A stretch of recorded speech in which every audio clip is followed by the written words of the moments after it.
Furrow अपने छोटे और प्यारे कमरे में अपने नर्म बस्तर पर बैठी थी। इसके हाथ में वो जादुई फूल था जो आहिस्ता आहिस्ता चमक रहा था।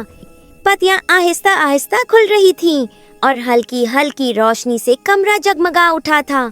अचानक कमरे में रोशनी बढ़ गई, पर्दे नर्म हवा में उड़ने लगे, हर तरफ छोटी छोटी चमकदार रोशनी छलक रही थीं और फरुआ हैरत से अपने फूल की तरफ देख रही थी। रोशनी के दरमियान कमरे की दीवार पर एक रंग बिरंगा जादुई दरवाजा बन गया। दरवाजे से शहजादी कशमाला कदम रखती हैं। उसका लिबास रोशनी से चमक रहा था, ताज नर्म रोशनी दे रहा था और उसका हल्का मुस्कुराव फरुआ के दिल को खुश कर रहा था। फरुआ हैरत से शहजादी को देख रही थी। शहजादी ने फरुआ का हाथ पकड़ा और कहा, चलो मैं तुम्हें जादुई दुनिया दिखाती हूँ। दोनों ने जादुई दरवाजे में कदम रखा। रंग बिरंगी रोशनी उनके इर्द गिर्द लिपट गई और पूरा मंजर जादुई लग रहा था। आंखें खोलते ही फरुआ ने सामने शानदार महल देखा। फरुआ की खुशी का कोई ठिकाना न रहा। महल के अंदर के रास्ते में रोशनी फैल रही थी, जमीन ग्लोइंग लग रही थी और छोटी रोशनियां हवा में तैर रही थीं। शहजादी कशमाला फरुआ को महल के हर कमरे और बाग दिखा रही थी। फरुआ खुशी से हाथों में छोटी छोटी रोशनियों को देख रही थी। शहजादी ने फरुआ को उसका जादुई कमरा दिखाया, जहां रोशनी से भरा बस्तर और हवा में तैरती रोशनियां थीं। छत पर सितारों की रोशनी थी और पूरा कमरा ख्वाबों जैसा लग रहा था। कमरे में एक आईना था जो नर्म आवाज में बात करने लगा। फरुआ हैरान हुई मगर खुश भी, जैसे आईना वाकई जादुई हो।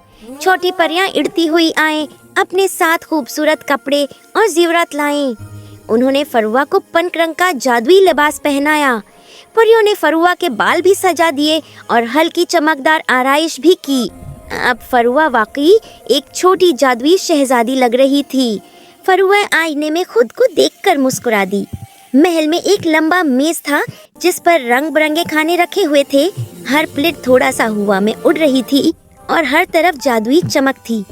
फरुआ चॉकलेट तलाश कर रही थी, थोड़ी परेशान मगर खुश।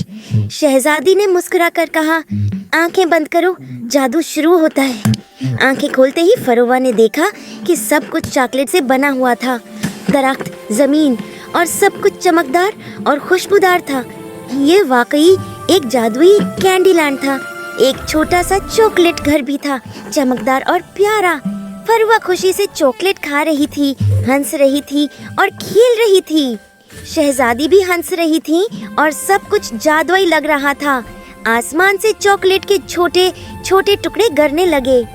फरुआ ने हाथ ऊपर किए और खुशी से कूद रही थी। चॉकलेट की नदी बह रही थी, रोशनी दे रही थी और फरुआ हैरत से उसे देख रही थी।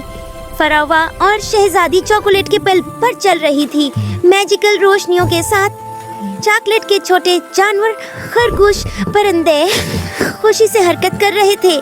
फरुआ हंस रही थी और खुशी से तालियां बजा रही थी। शहजादी ने आहिस्ता से फरुआ के हाथ में जादुई फूल रखा। नर्म रोशनी फैल गई। जादुई दरवाजा दोबारा खुला और चॉकलेट की दुनिया धुंधला गई। फरुआ ने शहजादी को गले लगाया। स्पार्कल्स अर्ध गिर्द तैर रहे थे, फिर वापस अपने कमरे में आ गई। दरवाजा आहिस्ता बंद हो गया और कमरे में रोशनी आहिस्ता आहिस्ता खत्म हुई। जादुई फूल आहिस्ता आहिस्ता आम फूल में बदल गया। फरुआ अपने नर्म बस्तर पर लेट गई। चांदनी कमरे में आ रही थी और छोटी रोशनी आहिस्ता आहिस्ता खत्म हो रही थी। फूल दोबारा थोड़ी सी रोशनी देने लगा, जैसे कोई नया जादू या एडवेंचर आने वाला हो। आगे क्या होगा ये जानने के लिए चैनल को लाइक करें या सब्सक्राइब करें और अगले एपिसोड का इंतजार करें। Please like and subscribe my channel for next adventure.